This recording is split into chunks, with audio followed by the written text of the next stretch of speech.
We cannot move forward if we allow the past to pull us back. Finger pointing is not the way. That is why I will not waste precious time dwelling on the sins of the past or blaming those who are perceived to be responsible for the mess that we are in and suffering from.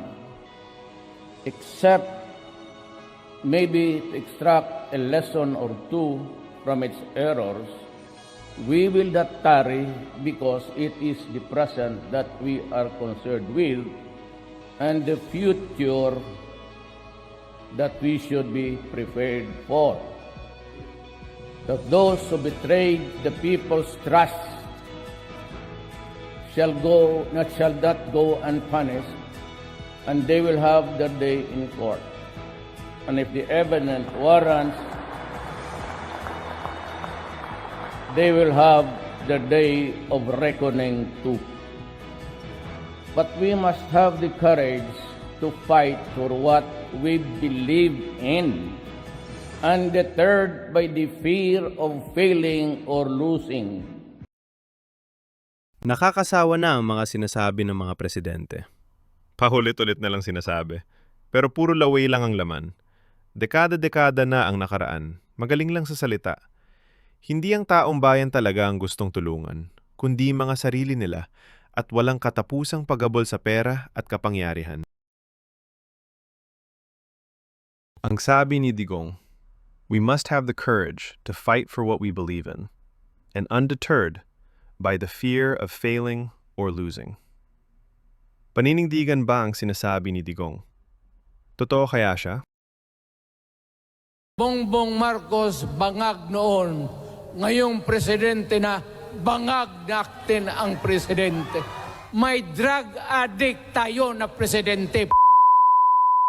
Now that you're asking, sir, for the basis of the warrant, the ICC had issued a warrant pursuant to Article 25(3)(a) of the statute for crime against humanity and pursuant to Article 7(1)(a) of the same statute for murder, sir.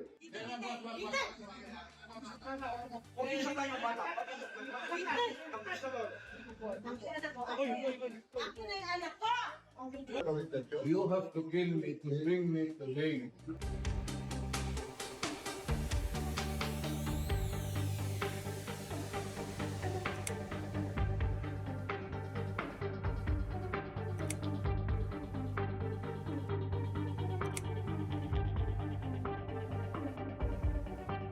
You just have to kill. Kung hindi ako papayag, kung kakampi ka dyan sa mga puti, you better go back to them and have the legal.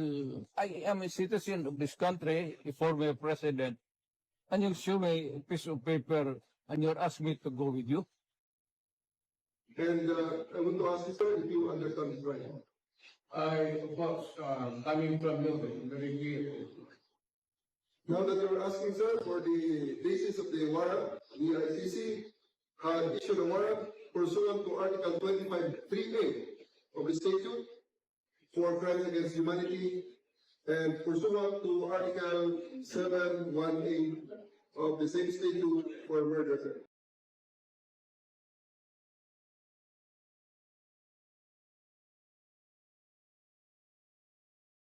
Bongbong Marcos bangag noon, ngayong presidente na bangag natin ang presidente.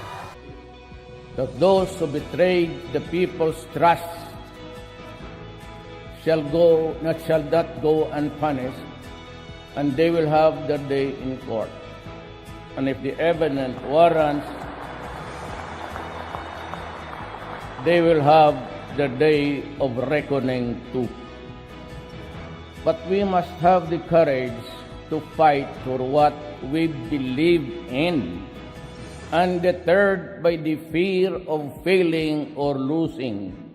Indeed, courage knows no limits. Cowardice does.